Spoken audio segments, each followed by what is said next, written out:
Haruto was just an ordinary student, living a simple life filled with small dreams. But all of that ended in an instant, when he was killed in a mysterious accident. And when he opened his eyes, he found himself reborn in the body of a poor child named Ryo, in a completely different world. He stays sitting in the same place, wondering whether he's Ryo or Haruto, and he starts remembering memories of Haruto training with a sword, and other memories of Haruto with me. And he's very confused by these strange memories, because they're not his. They're of people and a world that's completely unfamiliar to him. The memories come back again, and he starts talking to himself saying he was sitting on a bus. But then he suddenly stops and asks himself what a bus even means. Because the word sounds very strange to him since the world in his memories is nothing like this one. He says to himself that if this keeps up, he's going to go completely insane. Suddenly, a bunch of thugs enter the place he's in, calling him Ryo. And they start talking to him, saying they're glad he's still alive because they thought he was going to die. One of them tells Ryo that he had a really bad fever and they thought it was going to kill him. They've brought food in a big, heavy sack and put it to the side. The three men are very happy because they moved the cargo and got paid 10 gold coins. And that amount is a lot, especially for such a simple transport job. So one of them says that if they got paid that much, it means the cargo must be suspicious or illegal. They all start laughing. Then they take out the food, and Ryo's stomach starts growling from hunger. One of them calls out to him, and Ryo thinks he's going to give him some food. But the guy tells him to get out because Ryo smells bad and his odor will ruin the taste and smell of the food. So Ryo feels embarrassed, and since he's starving, he goes off to eat from the trees. He starts remembering more about Haruto and says that Haruto lived in a country called Japan. He was 20 years old, in college, and died in a traffic accident. And when he says the phrase, traffic accident, he finds the term strange, since it doesn't exist in his world. He says he doesn't understand it, but then corrects himself and says he does understand it, not as Ryo from Beltrum Kingdom, but as Haruto from Japan. Then Ryo settles it in his mind and says he's not Haruto, his name is Ryo, and he lives in this slum to avenge his mother. He remembers asking his mom why they both have black hair unlike everyone else. She tells him it's because they're not from this country and came from a very far away land. Then Ryo asks her if everyone in that country has black hair, and she answers that everyone there does, even his grandmother and grandfather. So Ryo says that one day, he wants to meet his grandma and grandpa. She promises him that when he grows up, she'll take him to those lands, and the place is called Yagumo. Then Ryo remembers his mother's final moments, and it's clear she was murdered. Suddenly, some people dressed in white robes enter. Some of them are girls around his age, and they look disgusted by his smell, worried he might give them a disease. He doesn't know who these people are. Then the older woman asks him if he saw a girl with light purple hair around his age. He replies that he didn't. So they accuse him of lying and tell him it's better to tell the truth. Then a girl named Celia speaks and says he won't answer them like that. She walks up to Ryo, apologizes, and tells him her name is Celia. She then asks him his name. He replies, Ryo, and she finds the name strange. So he tells her it's a weird name because his mom and dad were immigrants. So she understands that his black hair is also because he's an immigrant. She's about to ask him again about the girl with purple hair, but he tells her that he really doesn't know anything about her. So she believes him and asks him if this area is the slums, and whether the slums are large. He asks her why she's asking, and Celia says it's because she and the people with her are going to search for the girl with purple hair there. So Ryo tells her they shouldn't go, because it's not a place they should be in wearing such fancy clothes. She then asks him what kind of clothes women usually wear there. So Ryo tells her that poor people's clothes are usually torn and ragged. The older woman says that in that case, they should go change first and then come back. But the two younger girls object, saying if they do that, they won't be able to save her in time. The older woman replies that what they're doing isn't official and they shouldn't cause any more trouble. So the girls agree and decide to go change first. Then the older woman asks Celia to search for any magical reaction in the area first. Celia casts a spell over the whole area and there's only one reaction. Everyone is shocked to find out that the magical response is coming from Ryo. Celia explains that Ryo is overflowing with magical energy and has the ability to use magic. The younger girls are surprised that a poor orphan like him has magical powers, and because of Celia's spell, magic starts glowing from him, and Ryo is really surprised. Then Celia points out a place to the people with her and says the girl must be over there, even though there's no clear proof for what she says. Then Celia turns to Ryo again and gives him a pouch full of silver coins, thanks him, and says goodbye. Ryo opens the pouch and finds it full of large silver coins. He gets very happy, hides the pouch in his chest, and runs back home. As soon as he enters the house, someone jumps at him and stabs him in the chest with a dagger, but the pouch blocks the dagger and gives Ryo a second chance at life. Ryo looks around and discovers that the masked man who attacked him killed all the men who were in the house. Then the masked man comes closer and raises his dagger, ready to kill him, but suddenly a spirit appears to Ryo in the form of a girl and tells him that she'll teach him about the aura, and also teach him how to use his magical power to survive. The spirit says that first, he has to concentrate hard, and then tells him to use the light coming from his body to enhance his physical strength. And just as the masked man is about to kill Ryo, Ryo suddenly lands a blow that's incredibly powerful. The masked man also knows how to use physical enhancement magic, and he attacks Ryo, but Ryo is incredibly strong and defeats him with ease. Then just as Ryo starts to relax, The heavy sack that the thugs brought in earlier when he woke up begins to move. Rio decides to open the sack, already knowing what he'll find inside. And sure enough, when he opens the sack, he finds a little girl with purple hair, around his age. He unties the ropes from her. The girl is very scared and begs him to take her to the castle. She starts rambling, saying that if he tells her father that he saved her, he'll get a big reward. Then she faints from fear, and Rio doesn't understand anything she just said. But Rio figures out that this must be the girl that Celia and the others were looking for. So Rio carries the girl on his back and heads off to find Celia and her group to hand her over to them. As he gets closer to them, Christina runs up to him and suddenly slaps him hard across the face. She starts yelling at him, accusing him of lying when he said he didn't know the girl with purple hair. Then she takes the little girl he's carrying. Her name is Flora, and Christina starts asking her if she's okay, then tells the older woman to take care of her. She continues screaming and yelling at Rio, saying, "Why did you kidnap my little sister?" Rio tries to defend himself, saying he didn't kidnap her, he just found her. But Christina doesn't give him a chance to explain or tell the truth. Christina is furious at him, thinking he's the one who kidnapped her sister, so she grabs him by the collar and keeps yelling at him. Rio tries to remove her hands, but the moment he touches Christina, the older woman in their group attacks him and threatens him with a sword. Christina says she'll accuse him of harming the royal family, but the female guard with them tells her that Rio didn't know she was from the royal family, so they need to take him to the castle and investigate there. But Rio refuses to go to the castle, so the guard tells him it's not a request, it's an order. Rio says all he did was save her, and they could simply ask her once she wakes up. The guard replies that's not enough for them, and they want to hear all the details directly from him. So Rio agrees and goes with them, and the guard promises him that if he's innocent, they'll release him immediately. Then the royal guards arrive at the scene and find the masked man still alive, so they arrest him to interrogate him.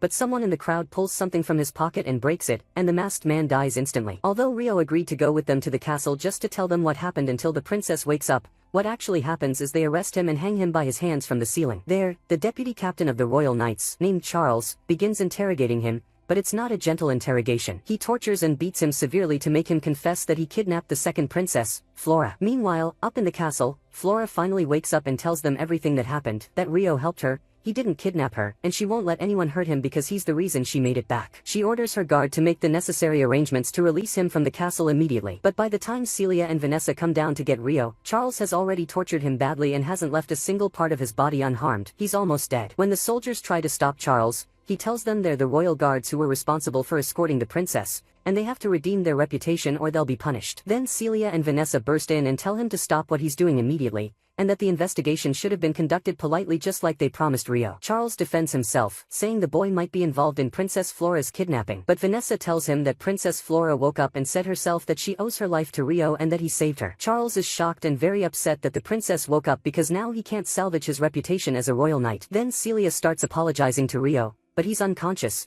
and she begins healing his injuries with magic. When Rio wakes up, he finds himself in a room with Celia beside him. She thanks the heavens the moment he opens his eyes and asks if he's okay and if anything hurts. Rio asks where he is, and Celia replies that he's in the royal castle and apologizes for all the horrible things he went through because of them. Rio asks if she was the one who healed him. Celia says she's studying magic at Beltrum Royal Academy, reintroduces herself as Celia, and asks if he remembers her. At first, Rio doesn't remember her, but then he quickly recalls and sincerely thanks her for treating him. Celia then tells him that the king wants to meet him to thank him for saving the second princess, Flora. When Rio hears about the meeting, he asks Celia to teach him the proper etiquette needed to meet the king. Celia is surprised by the request, but Rio says he can't go meet the king while being so ignorant. She agrees right away, realizing how smart he is. Then we see the king, the queen, Christina, and Flora sitting on the throne. The door opens, and Rio walks in, with his hair cut, wearing new clothes, and taught royal etiquette. He looks like a completely different person. The king thanks Rio for saving the second princess, Flora, and decides to reward him by allowing him to enroll in the Royal Primary Academy for free on a scholarship. The next day, Celia takes him to the academy and asks if he knows how to read and write. He replies that he doesn't at all, so Celia tells him not to worry about that because she'll personally give him lessons and teach him. Before Celia takes Rio into his classroom, she warns him that only the upper class attend this academy, so the students might give him a hard time at first. Rio tells her not to worry and that he knows his place very well. When Rio enters the class, all the students start talking badly about him and laughing, saying that he's an orphan and poor. Then Rio introduces himself and says that thanks to the king, he was able to enter the academy to study, and that even though he lacks a lot, he hopes they treat him well. One of the students mocks him and says he speaks like a servant. Rio heads to his seat and notices Christina is in the same class. As soon as she sees him, she turns her face the other way. Celia starts teaching them, and it's a math lesson. She writes a lot of problems on the board and tells them to copy and solve them in their notebooks. It's clear the problems are a bit tough. Rio tries to copy them, but Celia tells him not to push himself too hard since it's only his first day. The students in his class laugh at him and say it looks like he doesn't even know how to read or write. After that, Rio goes to Celia's office for his reading and writing lesson as agreed. He sees a paper stuck to the door but can't read it. So Rio knocks on the door, and Celia comes out yelling, asking who's knocking. Can't they read? But then she sees Rio in front of her and apologizes. She seems to have forgotten why Rio is here, so he reminds her that she promised to teach him reading and writing. Celia lets him in, but Rio is shocked by how messy her office is, books everywhere, and not even a place to sit. Celia gets really embarrassed and starts saying she's usually a lot more organized, and that she'll clear a space for him right away. Rio notices there are a lot of really difficult books, and he tells her she looks way too young to be a teacher. Celia tells Rio that she's only 12 years old, and Rio is very surprised. Celia continues, saying that she's supposed to be in primary school like him, but she skipped several years because she was smart and graduated from secondary school. Rio tells her she must be a genius. Celia starts teaching Rio, and he learns quickly, solving all the problems correctly. Celia is amazed that he could solve them so fast and all in his head. Rio tells her the problems were just simple multiplication and division, and he just needed to learn the numbers. Celia tells Rio that the problems are actually not easy at all, and the only student in the class who can solve them is Princess Christina. Rio tells himself she's right, these problems aren't easy for kids his age, but he can solve them because he was once Haruto, and Haruto was in college, so these were simple for him. Celia asks him where he learned math. Rio tells her his late mother taught him, so she says his mother must have been educated. But Rio tells her she was also kind and loving, and he looks sad. Celia prepares tea for Rio, and he really likes it. She asks him how he feels about his first day at school and whether he faced any problems. Rio remembers how the students in his class mocked him, but he tells Celia that nothing bothered him. Celia asks him to tell her if anything ever does. Rio feels encouraged and asks her to recommend children's books so he can learn the letters, and Celia does help him. Later, during combat class, everyone is paired up to train, except Rio, who trains alone. The instructor notices Rio's unique movements and asks him to attack him. Rio starts remembering Haruto's sword training from his previous life and holds the sword in the same way, a way that seems very strange to people in this world. Rio attacks the instructor while remembering Haruto's teacher's advice. The instructor is impressed by Rio's skills and tells him he has what it takes to be a knight. But Rio apologizes and says he's not interested in becoming a knight. All the students are shocked. How could anyone in their right mind refuse to become a knight? Rio spends all his time in the library. Celia comes to him and says it looks like he's studying really hard. Rio says that the term end exams are close and he has to study. But Celia tells him there's no need to worry about grades since he joined the academy late. Rio replies that he won't worry but he'll still give it his all. During the exams, it's clear everyone is struggling except for Rio, who answers everything quickly and easily. One day, while Rio is in the academy yard, he remembers Michan, how he left her when they were kids, and how when they grew up and saw each other, she pretended not to notice him. Rio stands there while all the students talk badly about him, how someone poor like that got into the academy. Rio returns to his room and remembers more about how Haruto used to love her. Rio is deeply hurt just from remembering these things. He tells himself that his name is Rio, not Haruto, and that he'll live on and do everything he can to become strong. When the exam results are announced, everyone is shocked to see Rio is ranked first in his class. He even surpassed Princess Christina. One student named Alphonse is very upset and starts accusing Rio of cheating, saying there's no way someone from the commoners could beat even Princess Christina, and that he must have used some trick to fool everyone. But Rio defends himself and says he didn't do anything wrong. Alphonse keeps accusing and yelling until Roanna, Christina's friend and the one ranked third after Rio and Christina, cuts him off, saying noble jealousy is ugly. She asks him if he has any proof that Rio cheated. Christina joins in and says those claims would damage the academy's reputation. Then Celia arrives and tells everyone the results are fair, and that Rio got first place because he studied hard. She's a witness to that. Alphonse is annoyed by Celia and leaves. Rio tries to thank Roanna, but she says there's no need for thanks and that she didn't do it for him. She also tells him he won't beat her next time, meaning in exam scores. Rio and Celia go to her office, and she congratulates him on placing first. Even so, she tells him she's a little worried because students are constantly trying to find faults in him. Rio tells her he's used to it now and it doesn't affect him anymore. Rio asks her if she went through a similar experience since she was a genius. She tells him that some nobles did bother her back then, but she managed to ignore them all and says she had friends at the time, so she wasn't entirely alone. Rio tells her that he'll also be fine because he has a friend like Celia-sensei, and he says that if he ever faces a problem, he wants her to give him advice as a friend and teacher. Celia replies and tells him that she'll stand by him against the bullying he's facing. After that, 5 years pass and now it's the year 996 of the Holy Era. The instructor is selecting a group of students to represent the academy in the Royal Knights exhibition. The teacher selects 3 students, Alphonse, Rio, and another student, and all the other students are upset about how the teacher could pick someone from the commoners to represent them in such an important event, saying it's a disgrace to the academy. Alphonse adds that Rio can't even use magic, but the teacher says the decision is final and there are no objections. Later, Rio goes to Celia's office and tells her what happened, and she says the knights might choose him to become a knight even before he graduates. But Rio says he has no intention of becoming a knight. Then Celia sips the tea and says the tea Rio makes is excellent. Rio replies that he learned this method from a book. While he's tidying up her office as they talk, Celia asks Rio, if you don't want to become a knight, what will you do after graduation? Rio says he's going on a journey because there's a place he's always wanted to visit. Celia is surprised and asks him if that means he'll leave the country. Rio says it will be difficult for him to keep living here. At that point, Celia offers him a job at her lab and says she needs him. At the very least, he tidies the place, makes delicious tea, and helps her balance her life with her research. She's still speaking when Rio interrupts her and says he truly appreciates her offer to help. But sooner or later they'll start talking about her marriage, and it wouldn't be good for her to have a commoner working in her research lab. Celia asks Rio, what country do you want to visit? Rio replies that he wants to visit the homeland of his parents, a place called Yagumo,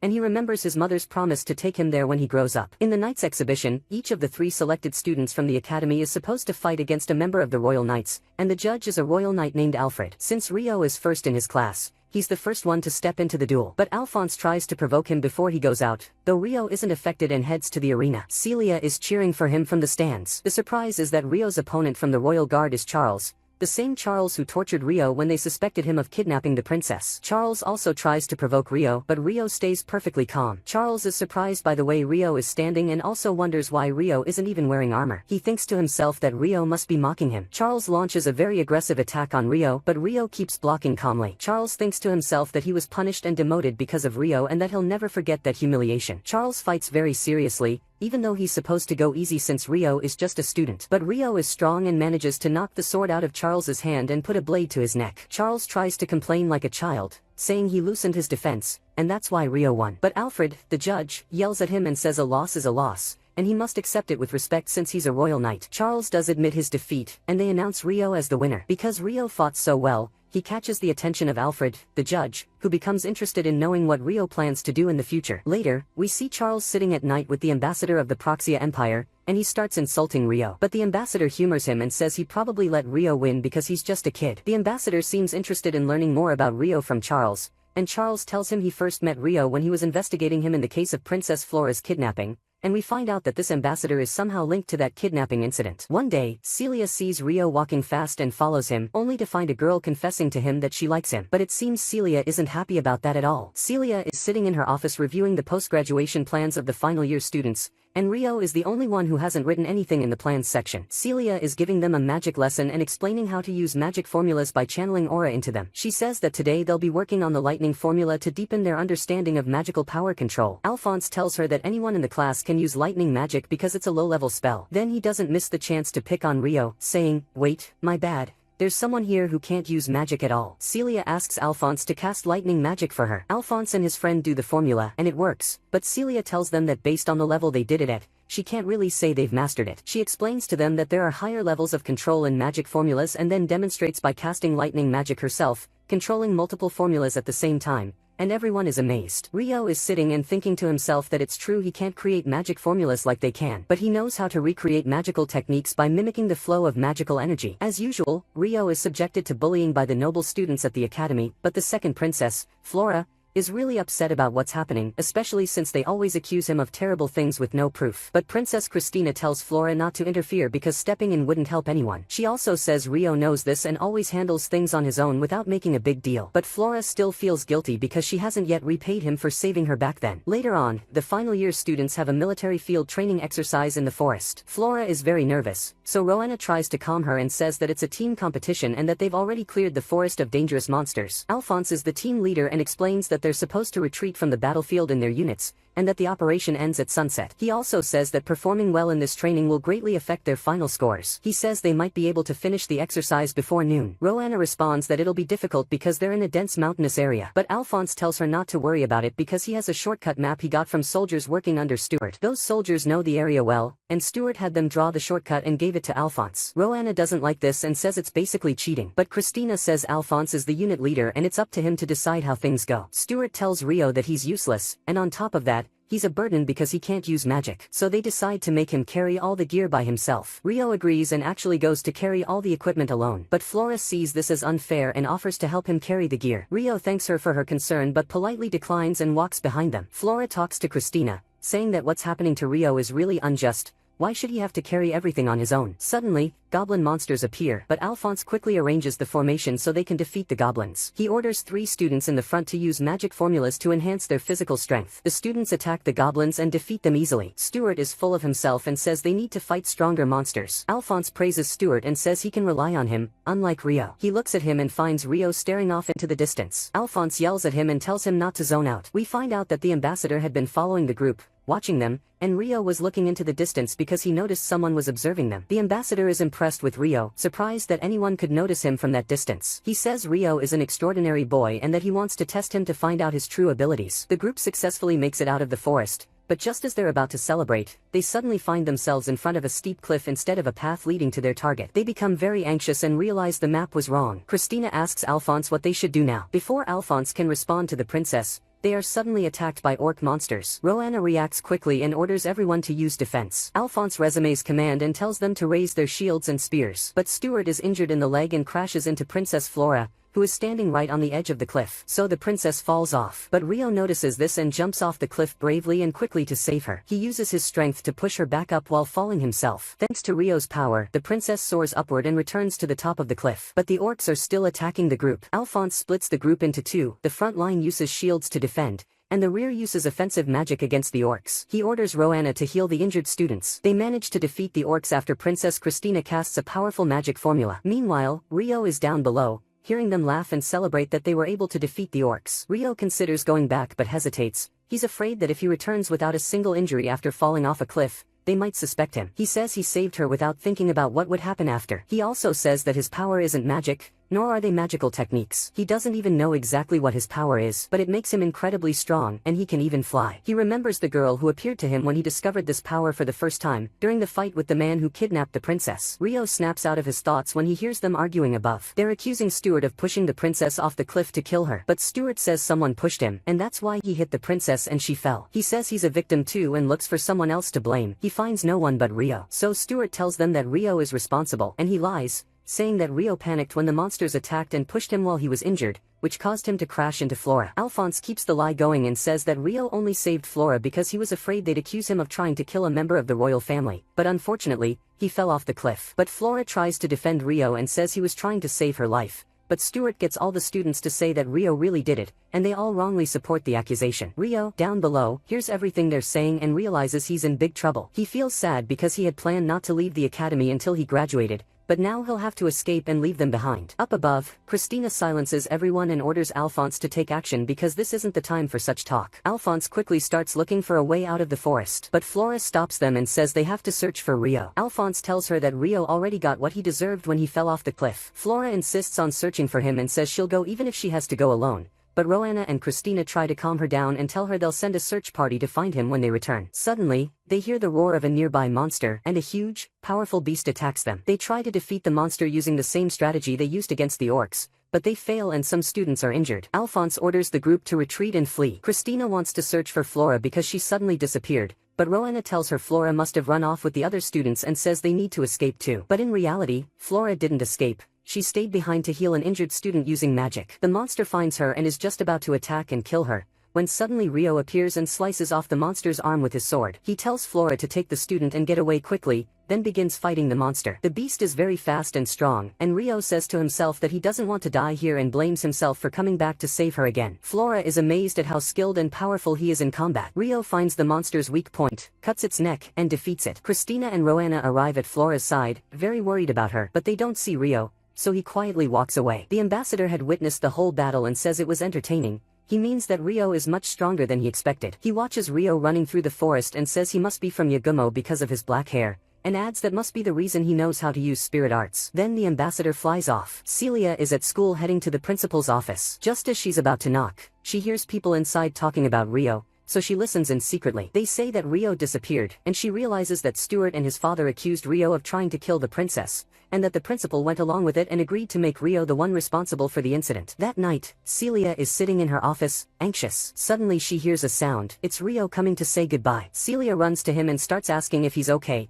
if he's hurt, or if anything's causing him pain. But Rio assures her he's fine, and they sit together as he tells her everything from start to finish. He tells her he can't even deny the accusations because he's not rich and not from a noble family. Celia apologizes that she can't help him in any way and says she really hoped to see him graduate from the academy. But Rio tells her that he's glad he met her, and that her presence beside him is what helped him endure all the bullying he went through. Celia asks him if he's planning to travel to Yagumo like he said before. He says yes, he'll go there, and that he'll send her letters under a pseudonym. The name will be Haruto. Celia says goodbye to Rio and tells him she'll wait for his letters, and she'll wait for him too, because she's sure they'll meet again. Rio sets off on his journey to the land of Yagumo. Rio travels through the forest, running very fast thanks to his power, and along the way, he avoids any monsters he encounters. After 3 days, he sends his first letter to Celia, telling her that he left the royal capital 3 days ago and has now reached a neighboring kingdom called Galark, where he entered a city named Amon Trade City. He says the first thing he did in the city was check for his face among the wanted posters, but he was relieved when he didn't find his name or picture. After that, he goes to buy food for his journey. He reassures Celia that he's okay and tells her about the city,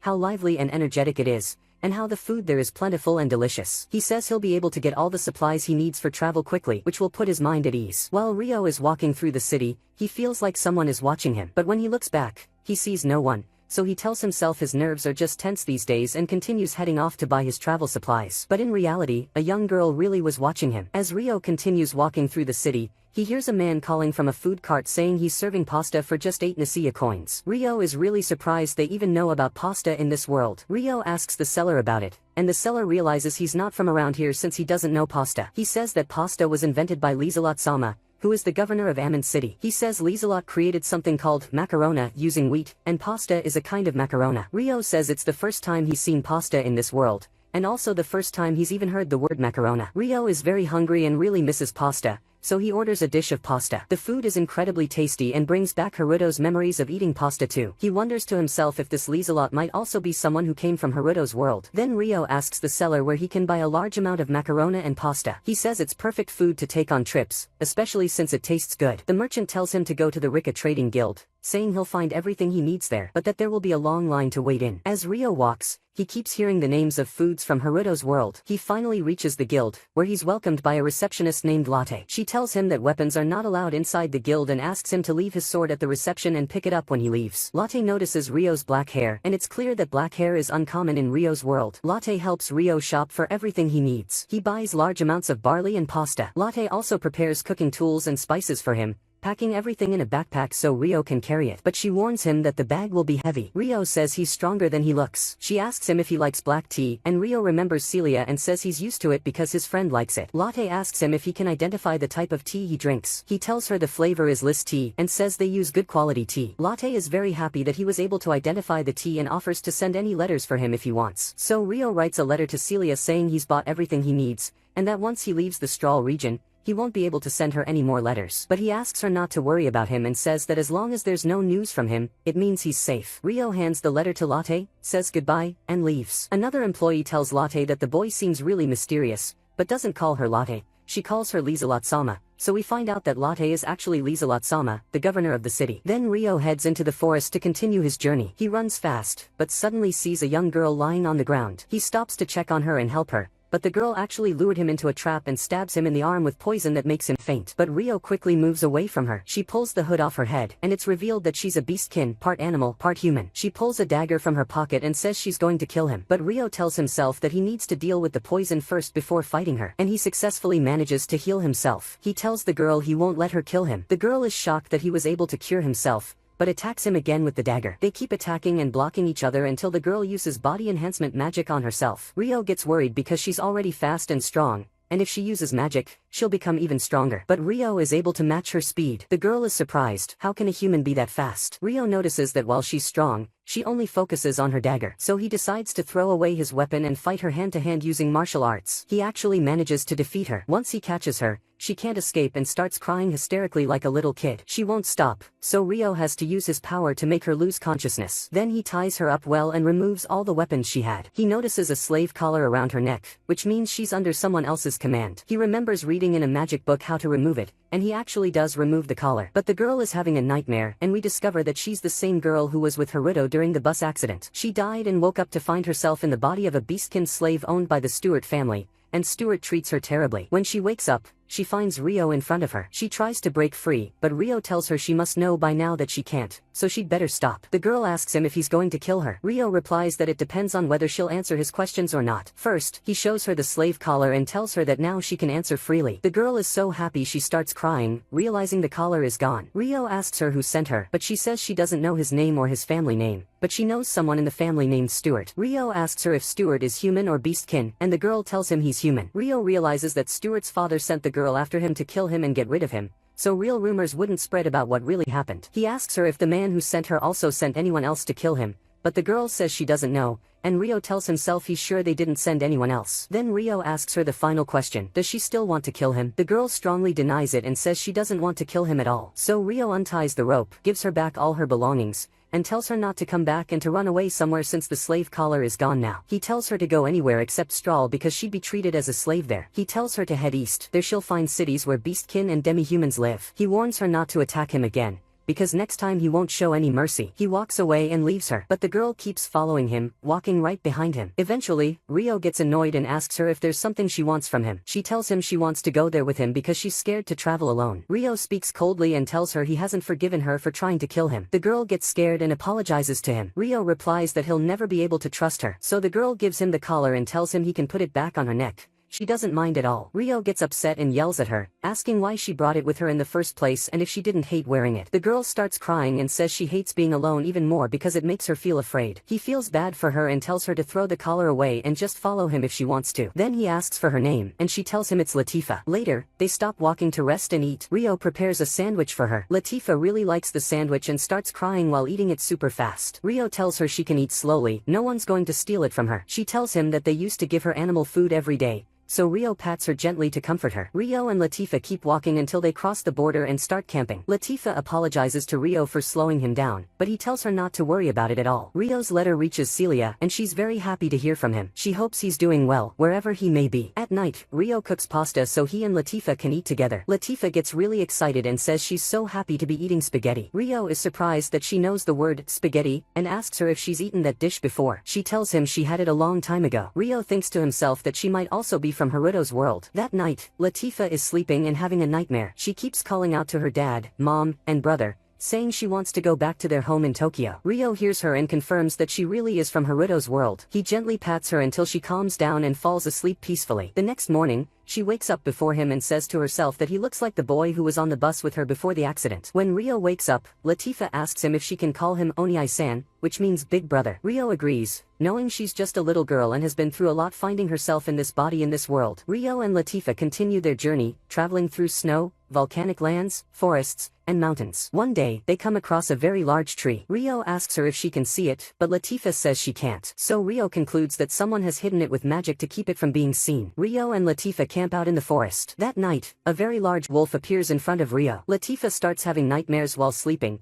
so Rio uses his power to let her sleep deeply without any bad dreams. After that, he turns around and finds a giant wolf standing behind him, and suddenly the wolf releases a mist that makes Rio unable to see anything. Rio starts asking himself whether this wolf is a beastkin or not, but he can't see and doesn't know what to do. Then a beastkin girl named Yuzuma attacks him. Several other beastkins start attacking him too, so Rio uses spirit arts to detect the aura in the area and figure out how many of them are fighting him. Then Rio speaks to them and asks if they're beastkin, and says he only wants to talk without fighting. Yuzuma says humans aren't to be trusted, but another beastkin girl says they should at least hear what he has to say and find out his intentions. Yuzuma says they still need to be cautious, so she orders two other beastkin girls, Orphea and Alma, to search the area thoroughly. Then a girl named Sarah approaches him and says they'll accept his offer, but it'd be better if he didn't use insulting terms like half-breeds when referring to them. Rio apologizes and says he didn't mean it that way at all. He thanks her for agreeing to talk to him and introduces himself, saying his name is Rio. At that moment, Orphea and Alma find Latifa and tell Sarah that there's a child of their race with him and that he used spirit arts to put her to sleep. Yuzuma doesn't wait. She attacks him immediately. Sarah yells at her, saying she didn't give her any order to attack. But Yuzuma says Rio is a thief and kidnapped one of their people. Rio uses spirit arts to heal the wound Yuzuma caused him, but she attacks again. Rio tries to explain the situation, but Orphea tells him they're going to arrest him for kidnapping one of their kind. Even as Rio is saying he actually brought her so she could live with them, Yuzuma attacks him again and says says she'll never trust the words of a wicked human. They all attack him together and manage to knock him unconscious. While unconscious, Rio sees the same girl who appears and disappears suddenly, calling him Haruto. Haruto asks her who she is. The girl responds saying she doesn't know who she is. Rio tells her she knows who he is though. He asks her how she knows him, and the spirit says she knows him because she's connected to him, Haruto. She tells him she belongs to him alone. Rio asks her what she means,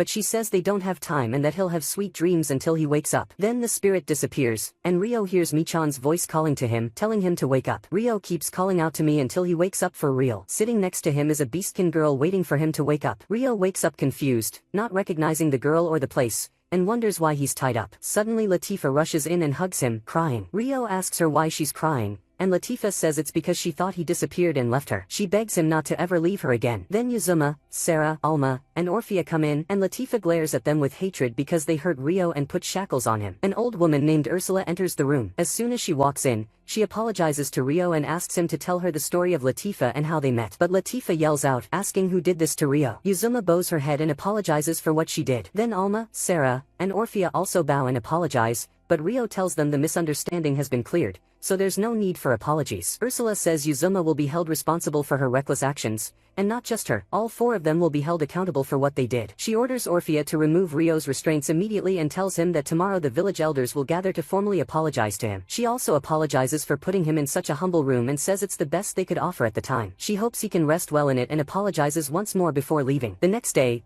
Ursula takes Rio and they go up a large tree. The tree has stairs and houses built into it, and from there, Rio can see the same tree he asked Latifah about earlier. Ursula tells him that this is the world tree, and it's home to a great spirit named Dryas. Rio tells Ursula that he came here specifically because he wanted to reach that tree. Ursula says there's an illusion barrier made from spirit arts around the tree, and only those who can use spirit arts really well are able to see it. She asks Rio if he learned spirit arts from a master. Rio says he taught himself. Ursula replies that he must have great talent. Then, Rio goes to the meeting where two elders are waiting for him. One is a high elf and the other is a dwarf. The elf begins speaking and says he'll use the human language so Rio can understand him. The elder introduces himself, saying he's one of the three sages and that he's responsible for the spirit folk living in the village. His name is Shildora. He also introduces Ursula and the dwarf named Dominic. Rio says he's pleased to meet them and introduces himself respectfully and formally. Shildora apologizes to Rio for them capturing him and thanks him for saving Latifah. Rio says there's no need to apologize because he entered their territory without thinking. The three elders say they'd like to offer him a service as a token of gratitude and ask him to request whatever he wants since,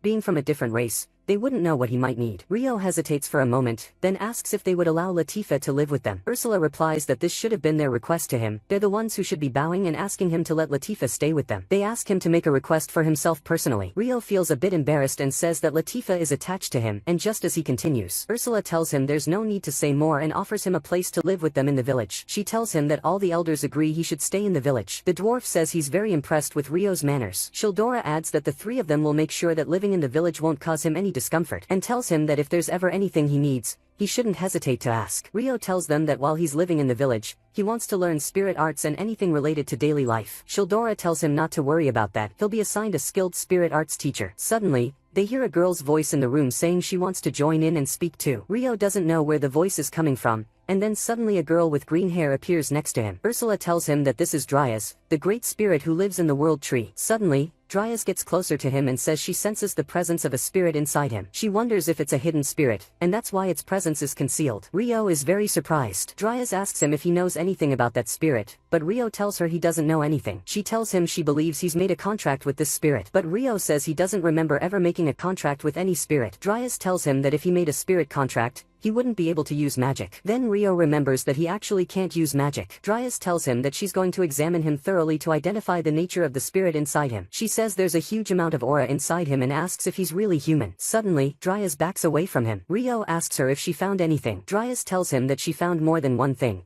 She says there's a sleeping human-type spirit inside him. She tells him that this kind of spirit is extremely rare. These are spirits that can take on human form, like her. Dryas says that the sleeping spirit inside Rio is one of the 6 ancient spirits that vanished during the monster war over 1,000 years ago. Rio asks if having a spirit inside him will cause any problems. Shildora says there won't be any issues, but now they should treat him with much greater respect. After that, Orphea takes Rio to the house where he'll be staying in the village. It's up in a tree. There, he finds that Orphea, Sarah, and Alma have given Latifah new clothes and prepared food. The house is very spacious with a large bath, and Latifah is really happy. With the meal, they serve them rice and say it's a dish from a place called Yagumo. After eating, Ursula tells Rio that Sarah, Orphea, and Alma will live with them in the house to help with chores. It will also be good for Latifah to meet new people and make friends. Rio starts living with them and learning combat and spirit arts. He also learns blacksmithing from the dwarfs. Latifah is really happy living there. A whole year passes. After that, the ambassador appears, riding a flying beast. He's with a boy who wants to join the Sky Black Lion unit. They go to the cave of a large monster. The ambassador enters the cave and steals the monster's egg, handing it to the boy to carry. Then they fly away again on the beast, but the monster whose egg they stole begins to chase after them. After a whole year of Latifah and Rio living in the Beastkin village, on the night of the Spirit Festival,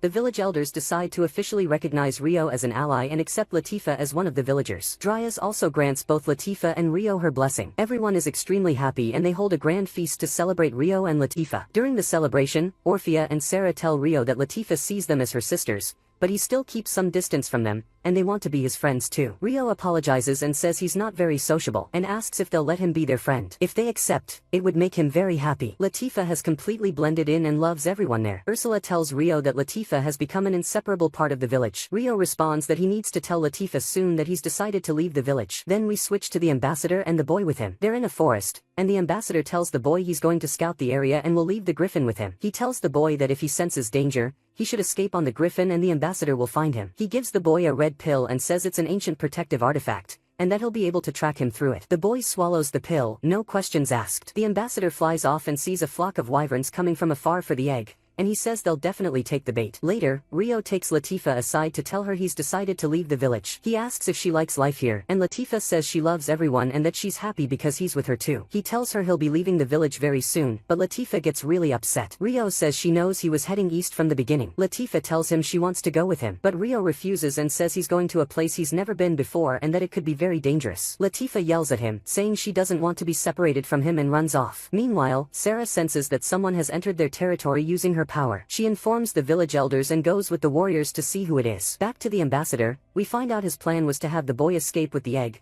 causing all the wyverns to chase him and leave their cave unguarded, so the ambassador could steal all the remaining eggs. He successfully steals them all. We return to Sarah and the warriors as they search the area to catch the intruders. It turns out the intruders are the griffin and the boy with the ambassador. Sarah warns the warriors not to attack first. She approaches and asks the boy to come with them calmly. She also asks him what he's doing here and if he has any of those eggs. The boy gets scared and pulls out a knife. Suddenly, he cuts the griffin's rope, jumps on it, and escapes with the egg. Yuzuma asks Sarah for permission to attack the boy, and Sarah grants it. She orders them to target the griffin. The boy flies toward the village, and the wyverns begin to chase him. Sarah is very surprised there's a whole wyvern swarm here. Alma says maybe they came because of the egg the boy is carrying. Sarah says they must not let the boy enter the village no matter what. She tells Orphea and Alma to focus on attacking the black wyvern because it's the strongest. Yuzuma and the others will handle the other types. She orders one of them to return and inform the village elders about what's happening. At the same time, the ambassador finishes stealing all the eggs and pulls a red pill from his pocket, the same kind he gave the boy, and crushes it. The boy dies instantly and falls off the griffin along with the egg. The black griffin chases after the egg. Sarah orders Alma to pursue the black wyvern and take care of it. Alma asks Sarah to lend her bond spirit so she can fight alongside her Afrida. Sarah agrees and hands over the bond spirit, and we discover that it's the same wolf that appeared in front of Rio the first time they met. Meanwhile, Latifah is walking alone in the forest, feeling upset and thinking about what Rio said about leaving. Suddenly, the egg falls in front of her, and then the black wyvern arrives too. Back in the village, everyone is fleeing. Rio asks why they're running. They tell him there's a black wyvern in the forest. Rio immediately thinks of Latifah being out there and rushes to save her. Back to Latifah, the wyvern attacks her, but Alma arrives and starts fighting it, protecting Latifah. Then Latifah and Alma team up to fight the black wyvern together. Rio arrives and apologizes to Latifah for being late. Latifah also apologizes for running away into the forest. Rio reassures Latifah and begins fighting the wyvern, barehanded, without any weapons. Rio realizes the wyvern's weak point is its mouth and attacks it with his power, managing to defeat it. Alma is amazed at how powerful Rio is and how easily he took down the wyvern. Sarah and the others arrive. Sarah praises Alma for dealing with the black wyvern, but Alma tells Sarah that it was actually Rio who defeated the black wyvern all by himself without getting injured. They also discover that all the other wyverns fled after seeing the black wyvern defeated. Sarah says wyverns are cowardly and never fight anything they can't defeat, and they won thanks to Rio. She thanks him. Rio replies that he's their ally and friend, and it was his duty. The next day, Latifah apologizes to Rio. Rio tells her that he was the one at fault and that he should have told her in a better way. Latifah and Rio talk, and Latifah says she wants him to be her brother forever. Rio tells her she's his little sister and always will be. Latifah says she'll do her best and says she's sure they'll meet again. Rio tells her he's heading heading to the Yagumo region because that's where his family is from. It's the first time Rio has said anything about himself. Latifah tells him that she knows he might not believe her, but she used to be human and lived in a place called Japan. Then one day she woke up in this body. Rio tells her he believes her,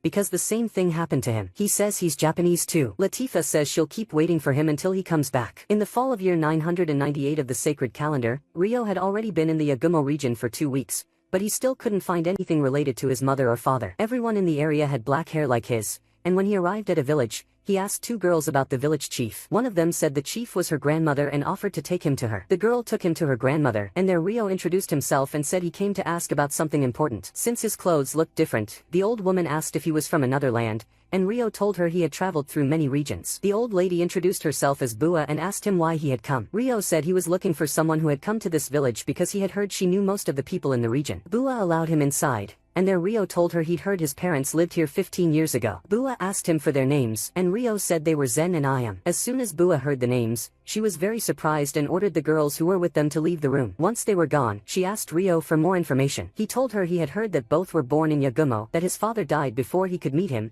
and that he lived a peaceful and happy life with his mother until she passed away when he was 5. He said she had promised to take him to Yagumo once he grew up. He explained that he came looking for their homeland because he wanted to build them graves as the least he could do for them after they passed away. Bua told Rio that she knew both of them and that he really resembled them. When Rio asked how she knew them, she revealed that she was Zen's mother, his grandmother. She thanked him for coming all the way to Yagumo for his parents and told him they had already built them graves long ago. She took Rio to the graves of his mother and father and told him that they had left the village secretly a long time ago for reasons she couldn't yet share, but the time would come when Rio would learn everything. She told him that Zen and Ayam could never return, which is why they built those graves. She invited him to live with her in the village until the right time came to tell him the whole truth. She added that all her relatives had died, and only she and Rui were left, Rui being Rio's cousin, a 15-year-old girl. Rio said Rui was a year older than him. Bua was surprised because she had assumed he was older due to how polite he spoke. She said he was welcome to stay with them however he liked, but she would keep it a secret that he was her grandson for now, without giving a reason. She left him by the graves of his parents and walked away. At sunset, Rio returned to the house and had dinner with his grandmother and cousin Rui. The next morning, he woke up early and told his grandmother he'd help with the village chores and even prepare breakfast. Rio was very talented at cooking, and his grandmother was impressed by his skills. From them, he learned that both could use spirit arts, so he showed off a little and heated water using spirit arts. Rui told him even their grandmother couldn't do that,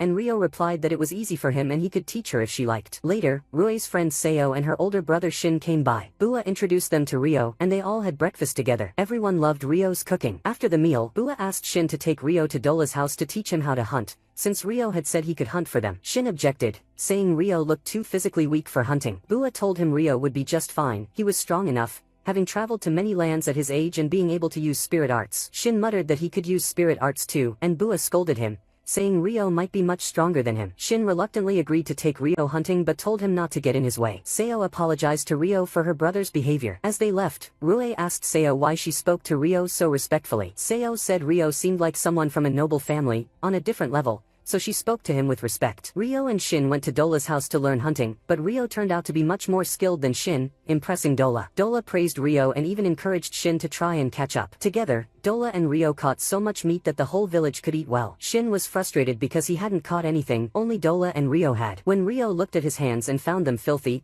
he decided to use spirit arts to build a bath and fill it with hot water. When Seo and Rui saw the bath, they were amazed, especially because there was soap. Shin was jealous of Rio because everyone admired him. Later, Bua told Rui that the tax agent would be coming very soon and said some rice would be going from their village to the capital. She asked Rio to guard the transport team, and Rio agreed. Suddenly, some villagers came running, saying Shin was in a fight with people from a nearby village. There, a man named John from the other village had harassed Rui and Seo. Shin was defending them and yelled at John for entering their village that way. John said he was staying as a guest of the village chief because his cart broke down on the way to the royal capital. Rui tried to calm Shin down since John was the son of the neighboring village chief and they didn't want trouble. But John provoked Shin, so Shin attacked him, but John easily blocked his attack. Then the village chief arrived and stopped the fight, giving John a guest house at the village edge to spend the night. On his way to the house, John ran into Rio and tried to kick him down. Rio didn't flinch, and instead, John tripped and fell due to how strong Rio's legs were. That night, as Seo and Rui were going to sleep, Rio gave them a protective charm to place in the corner of their room. They both thanked him and went to bed. Meanwhile, in the guest house, John was talking with his men,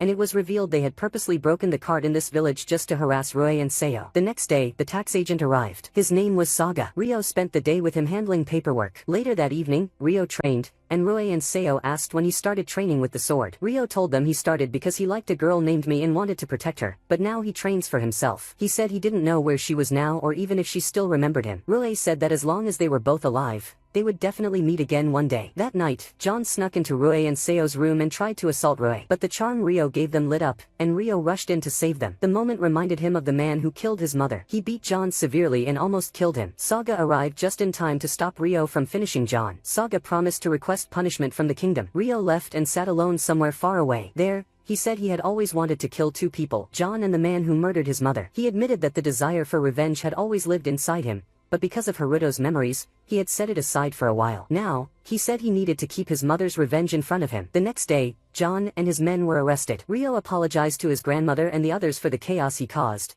but Saga told him that if he were in Rio's place, he would have done exactly the same thing. Bua, Rui, and Seo thanked him for saving them and took him inside so they could all have breakfast together. After that, the villagers start preparing the caravan that will head to the capital with the rice, and Saga is also leaving the village on the same day. The village chief thanks Saga for his help in arresting John and his men, saying he'll take them to the capital to face justice, and that thanks to him, the caravan will reach the capital safely. Saga replies that he was just doing his duty, and Bua takes courage and says she trusts him and his kind nature, which is why she wants him to deliver a letter to his father, Lord Goki. But Saga explains that he'll be stopping by other villages on the way to the capital, so the delivery will be delayed. Then the farmers depart with the caravan toward the capital, and Seo, Shin, and Rio are with them. Along the way, Saga parts from the caravan to calculate taxes in another village, and after 3 days, they arrive in the capital Karasuki. As soon as they arrive at their lodging in the capital, the guard instructs everyone not to go out alone and to always be accompanied by someone who knows the capital to avoid getting lost. After that, the guard asks Rio and Shin to accompany him to hand over John and his men to the police, and they do. Then the guard takes Rio and Shin to eat a famous dish in the capital called kamuten. Rio tries the dish and likes it a lot. After the meal, when Rio and Shin are alone, Shin thanks Rio for saving Seo and says he wants to bring her to try the kamuten. It's clear how much he loves and cherishes his sister. The next day, Rio takes Seo out shopping. While there, he buys her a hairpin as a gift. On their way back, they see a thug kidnapping a girl, and the girl is screaming. Rio steps in and rescues her from the man. Shortly after, one of the girl's guards arrives, and Rio hands her over. Before any more guards show up, Rio quickly takes Seo and leaves to avoid drawing attention. Back at Lord Goki's mansion, Saga returns from his trip and is surprised to learn that someone tried to kidnap his sister. His father, Lord Goki, tells him what happened and how a young man saved her but then disappeared without a trace. Then Lord Goki asks Saga if there's any news, and Saga gives him the letter that Bua had sent. Goki opens the letter and starts reading, then suddenly looks shocked and asks Saga if he met a boy named Rio in the village. Saga replies yes. Goki immediately takes his son and rushes to the place where the rice caravan farmers are staying. As soon as the guard sees Rio, she confirms that he's the one who saved her lady from being kidnapped. They invite him to their home, and there, Lord Goki and his wife sit with him and introduce themselves. Goki says that long ago, he served Rio's mother, whose full name was Karasuki Ayam. Rio is completely shocked. Karasuki is the royal family name. Goki confirms his suspicion and tells him his mother was a princess. Then Lord Goki offers to first explain his connection with Rio's father, Zen. He says that 20 years ago, there was a war between the Karasuki kingdom and a neighboring kingdom called Rokuran. Zen, Rio's father, volunteered to become a soldier. He was so talented that the king gave him the title of noble warrior. Later, Zen fought Goki in a duel, and Goki was impressed by his skills. He recommended Zen to become a guard for a royal family member. That person was Princess Ayam. Ayam and Zen fell in love. When the war ended, Rokuran sent a delegation to Karasuki to negotiate a truce. During the meeting, the Prince of Rokuran saw Princess Ayam and became infatuated with her. He sent a servant to kidnap her, but Zen stepped in at the last moment, protected Ayam, and killed the servant. The Prince of Rokuran then made 2 demands for the truce. First, a political marriage with Ayam. Second, the execution of Zen. But the king disliked the situation, so he secretly arranged for Ayam and Zen to flee the kingdom. Since then, no one heard anything about them until Bua sent her letter. Goki also says he's sure Rio is their son. He looks exactly like them. Afterward, Lord Goki asks Rio to meet the king and queen, and the next day, they go to the royal palace. There, Rio meets his grandfather and grandmother and speaks to them very formally. The king tells him he wants his grandson to speak less formally, and the queen says he looks a lot like Ayam. Rio notices that his grandmother also looks very much like his mother. They sit down, and the king asks Rio about Ayam and Zen. Rio simply says they both died. The king then asks how they lived and how they died. Rio explains that his father died when he was very young, so he knows little about him. Then he lived with his mother, who always smiled and never showed any sadness. They weren't wealthy, but they were happy. When Rio was 5, his mother died. The king asks how Ayam died, and Rio says it would be painful for the king to hear the details, but the king insists. Rio explains that his mother was murdered, not a natural death. He says there was an adventurer named Lucius who used to work with Zen. After Zen died, Lucius helped Iam and Rio a lot. But one day, Iam went out and told Rio not to open the door for strangers. Lucius came, and Rio opened the door. Lucius beat him and gave him something that made him lose consciousness. When Iam returned, Lucius killed her in front of Rio. That was Rio's last memory of his mother. The king and queen begin crying. The queen asks Rio how he lived all those years. Rio says after his mother died, he woke up in the slums. He lived there until he was 7. Then an incident happened where he saved a member of the royal family, and the king rewarded him by allowing him to attend the Royal Academy. He says he faced a lot of harassment there, but there were also people who treated him kindly and helped him live happily. He stayed in the academy until he was 12, and then he left to visit Yagumo. The king asks Rio if he wants revenge for his mother. Rio says Lucius is the only man he'll never be able to forgive. He says he lived solely to avenge his mother and that he thought a lot about how his mother wouldn't want him to take revenge. But even so, if he ever meets Lucius, he will kill him with his own hands. Rio remains firm in his decision, even though his grandfather tells him that revenge is hell. Then his grandfather says he wants Rio to fight Goki, because if Rio truly wants to kill Lucius, he must be strong. There's a high possibility Lucius also killed Zen and betrayed him. If that's true, Lucius must be very powerful. Rio and Goki fight, and Goki is amazed by Rio's skill and physical ability. Rio is so strong that Goki, the strongest warrior in the Karasuki kingdom and surrounding lands, can only block Rio's attacks. In the end, Rio defeats Goki with ease. After that, Rio asks the king and queen for permission to return to Bua's village and also asks if he can tell his cousin about his lineage. His grandfather trusts his decision and grants him permission. Rio returns to the village, and at night, they tell Ruri everything from A to Z, but Ruri doesn't believe it, especially how a guy from a village could meet a princess in the first place. But Buaya tells her that Zen fought in the war and the king gave him the title of noble warrior, so Ruri starts to believe it, and then suddenly she bows to Rio and apologizes for speaking to someone from the royal family without proper respect. But Rio lifts Ruri up and tells her that his mother Iam was from the royal family, but he's not, and he wants her to talk to him normally without all the formal speech. But Ruri also tells him that he's speaking to her formally, and she'd like him to talk normally because they've become close, and they both agree to speak casually with each other. After that, Rio tells his grandmother and Ruri that next year he'll leave the village because there's a place he must go to. Ruri gets upset that he'll leave, and his grandmother tells him he's a member of the village and can come back anytime he wants. Ruri asks him if he's leaving because someone is waiting for him,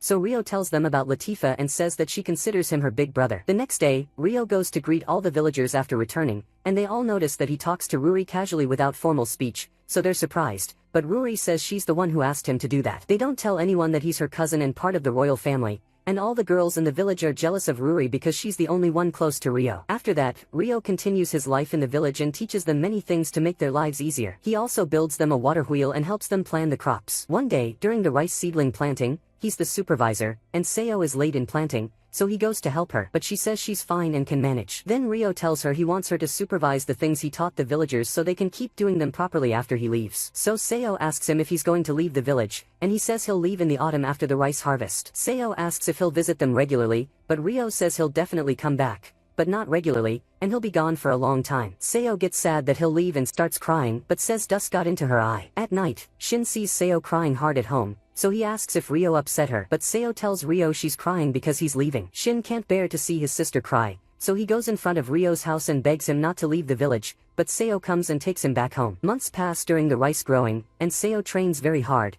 and no one knows why she's training so much. At the harvest festival, the village chief invites Mr. Gookie to attend the festival with them. Gookie and his wife attend and celebrate with the villagers, and Rio cooks them kamuden. Then Seo asks Rio to come with her because she wants to talk to him about something. When they're alone, Seo confesses her love to Rio, but Rio replies and apologizes, saying he's sorry but can't return her feelings. Seo asks if the reason is that he's leaving the village. Rio says that's one of the reasons, so Seo tells him to take her with him and that she trained herself in spirit arts during all those months, and if he takes her with him, she won't hold him back. But Rio apologizes again and says he can't accept her feelings, and he leaves her. Then Shin comes to comfort her. Rio says goodbye to all the villagers, and the next day he wakes up very early and says goodbye to his grandmother and Ruri, and he thanks them a lot for all the time he spent with them. But Seo doesn't come to say goodbye. Rio leaves, but at the village gate, he finds Seo waiting for him. She greets him and says goodbye, and Rio leaves feeling better. Then Rio flies and returns to the wildlands where the demi-humans and the world tree are. Before entering the village, he meets Latifa and Orphea, and Latifa runs to him,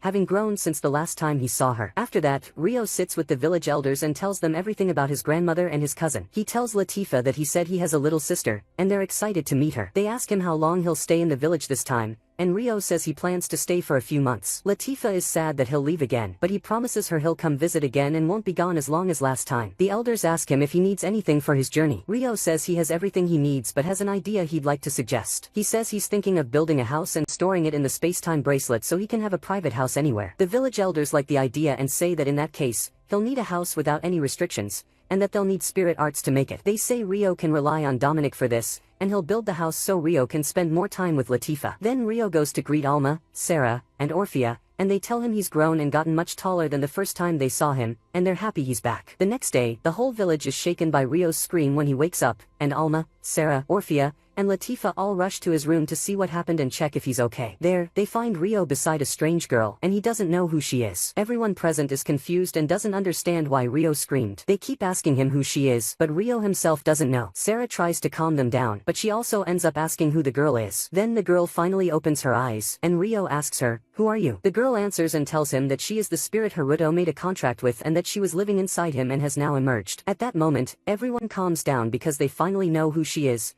and Rio remembers what Dorius, the spirit of the world tree, told him, that there's a great spirit inside him. After that, Rio starts asking the spirit some questions, and his first question is how they even formed a contract. But the spirit replies, saying, "I don't know." So Rio asks her, "Were you the one who appeared to me when I was a child and taught me spirit arts or not?" And the spirit replies again, "I don't know either." Then Rio asks again, "You were asleep inside me all this time, so why did you suddenly appear now?" This time, the spirit replies, "I don't know either." So Rio decides to direct his questions to someone else and asks Orphea if what's happening is normal when a contracted spirit appears. But Sarah responds and says that they contract with non-human spirits that don't have physical forms, and this is a human spirit, so that's why she doesn't know anything about what's happening. Rio goes back to ask the spirit, "What's your name then?" But this time, the spirit gives a slightly longer answer and says, "I don't know my name either. And since you've brought up the topic of names, you can name me if you like." Rio feels uneasy about the idea of naming her and asks her why him specifically. The spirit replies, "Because I was created for you, Haruto." At that moment, Orphea notices that the spirit keeps calling Rio Haruto, so she asks him why. But Latifah realizes that must have been his name in Japan before he came to this world,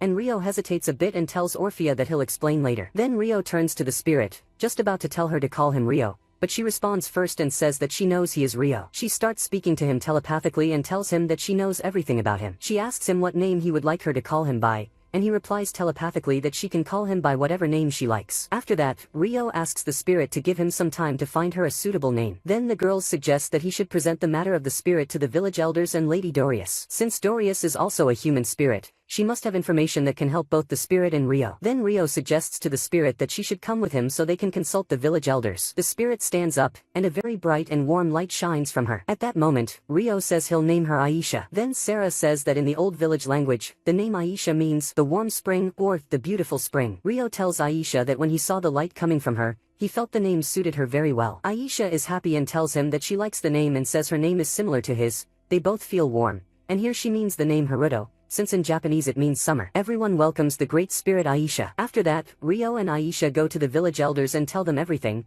and no one knows why Aisha lost her memory. Then the great spirit Dorius also arrives and meets Aisha and greets her. She tells them that normally spirits remember all their memories, so Dorius asks Aisha, "What kind of spirit were you?" Aisha says she's the spirit who made a contract with Haruto. Everyone is surprised and wonders who Haruto is. Haruto gets flustered, then says that in the Straw region, he is wanted by the law, so he uses the name Haruto there so no one recognizes him. Then Dorius asks Aisha, "Which of the 4 elements can you use?" Aisha replies that she can use all of them. Everyone is shocked that she can use spirit arts with all elements. Then Dorius suggests that Rio should spar with Aisha. She says that she's never heard of a human spirit who can master all the elements, and they need to understand the extent of Aisha's power, especially Rio. Rio picks up a stone and tells Aisha that he'll throw it on the ground, and once it touches the ground, the battle will begin. The moment the stone touches the ground, Aisha launches herself with incredible speed. Aisha is extremely fast, and everyone is shocked by her movements. She's so skilled that she can predict Rio's moves. Rio distances himself because he can't land a hit on her. Then he launches a spirit arts attack at her, but Aisha disappears in an instant, and everyone is shocked how she vanished. Dorius explains to them that she shifted herself into her spirit form. Aisha actually uses all the elements in her fight with Rio, and both Rio and Aisha get so carried away in the fight that they unleash their power to a terrifying degree, until Dorius orders them to stop immediately. At that moment, both of them stop the fight instantly. Rio regains himself and apologizes for getting carried away. Dorius says that if they had continued, they would have destroyed the village. Everyone becomes certain that Aisha wasn't lying when she said she could use all the elements, and they also say that the power she used in the battle is nothing compared to her true strength. But Dorius tells them that even so, she's not safe as a spirit, and she offers to teach her everything about spirits. The village elders welcome the great spirit Aisha. Aisha starts taking lessons about spirits from Dorius and trains with Rio, and the two of them spend a lot of time together. Time passes, and Dominic finally finishes the house that Rio needs, and Rio says he'll cook for all of them tonight as a token of gratitude since he's leaving the day after tomorrow. Latifa gets sad but doesn't show it. But Sarah notices that Latifa isn't okay and talks to Rio about spending some time with her before he leaves, especially since he spent most of his time here training with Aisha. So Latifa goes to Rio to spend some time with him, and they make up and talk about the name Haruto and realize that they were both in the same bus accident. The next day, Rio says goodbye to the village elders,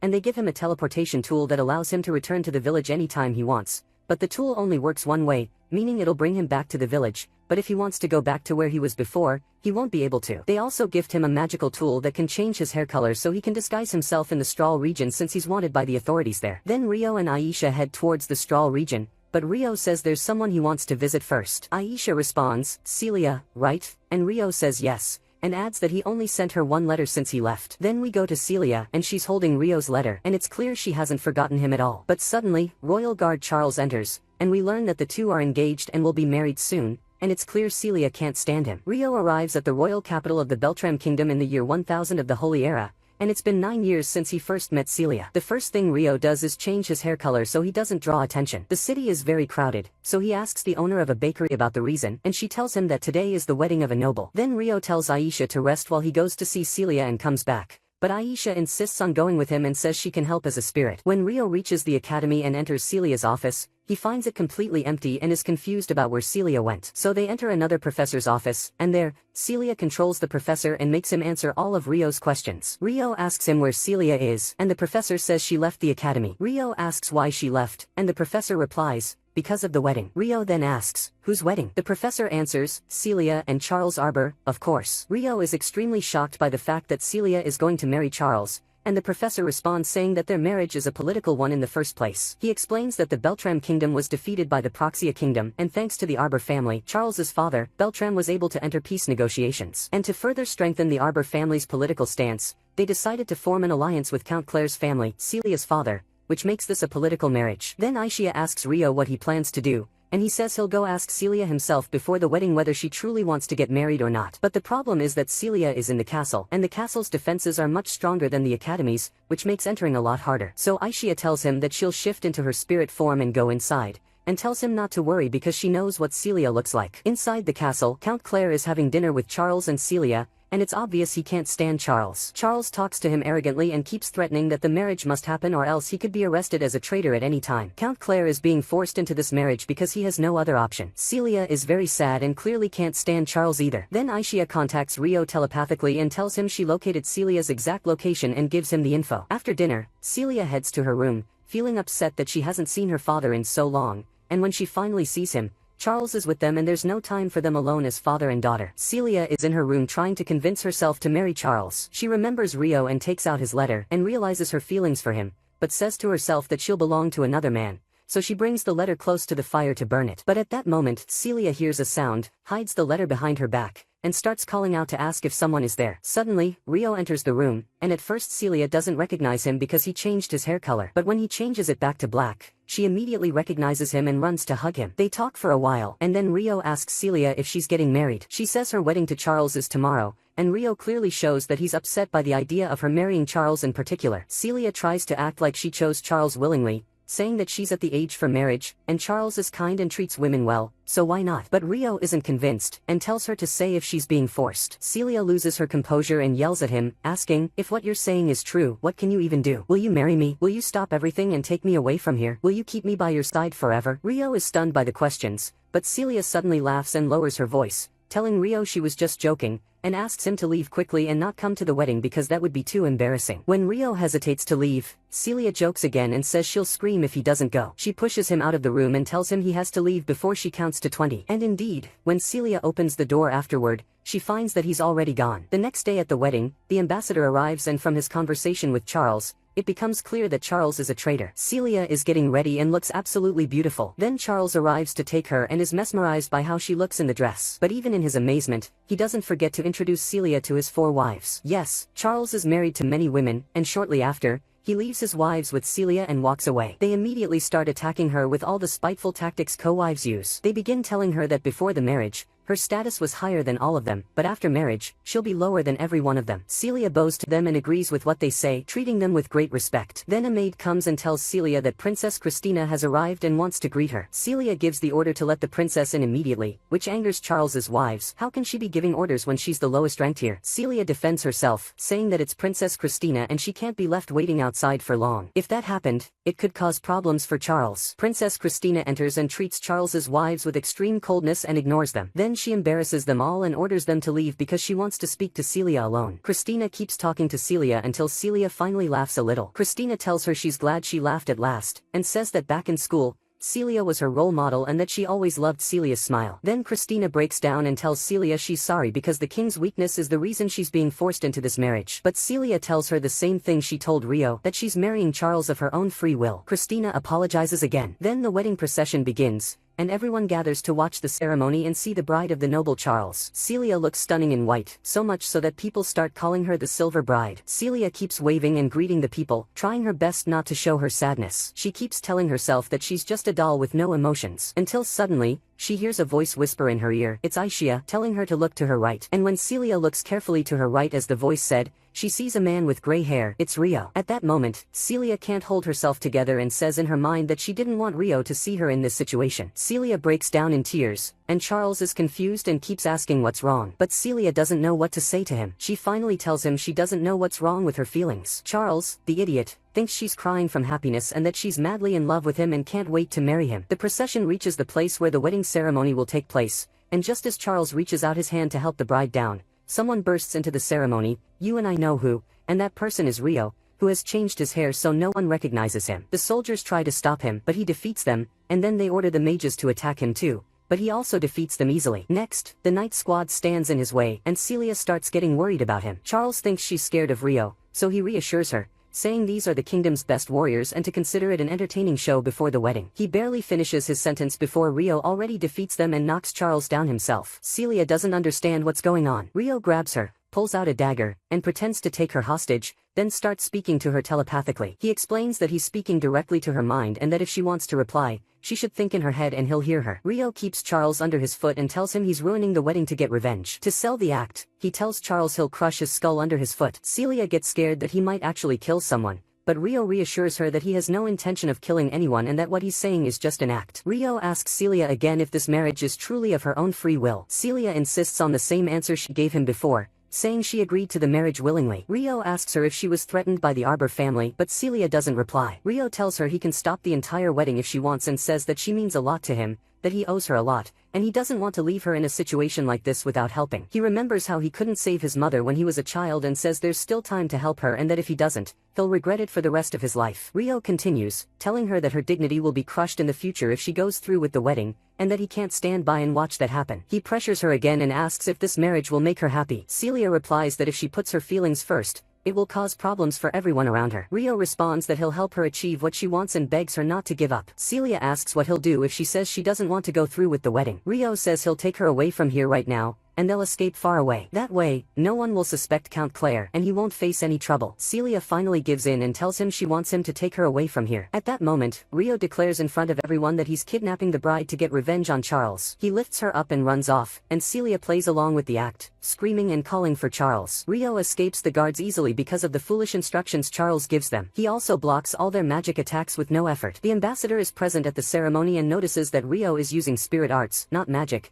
and realizes that this is the same Rio he saw in the forest before, saying to himself that Rio has grown and become much stronger. The ambassador tests Rio's power by launching a strong attack at him, but Rio dodges it easily, so the ambassador knows Rio's level has increased dramatically. Rio escapes while carrying Celia and moves incredibly fast. The entire kingdom is literally chasing him. Celia is scared at first because of how fast he's going, but then she gets used to it. Rio contacts Aisha telepathically and agrees to drop into a side alley to continue the plan. Celia doesn't know who he's talking to, So Rio tells her it's part of his plan and that he's not alone, someone is helping him. Rio drops into a side alley where Aishia appears and takes Celia from him. Rio confirms to her to follow the plan as agreed. Rio says he'll act as a decoy to buy them time, and Aishia will use that time to take Celia out of the kingdom. Then he promises Celia that he'll catch up and meet them again. He tries to explain who Aishia is to Celia, but Aishia says there's no time and that she'll explain everything to Celia herself during their escape. Rio returns to act as the decoy, and indeed, everyone starts chasing him, but when they realize Celia is no longer with him, they send a signal to call in reinforcements to search for her. Since Celia is no longer with him, they begin attacking him with full force. But Rio manages to dodge all the attacks. Then he begins fighting the Knight Squad with his bare hands, but since they're using swords, it's not enough. So he pulls out knives, and the knives work great. He defeats the knights easily, making sure not to kill anyone. After that, Alfred, the strongest knight in the kingdom, arrives and starts dueling with Rio. Rio uses his knives, and Alfred uses his sword. Alfred is very strong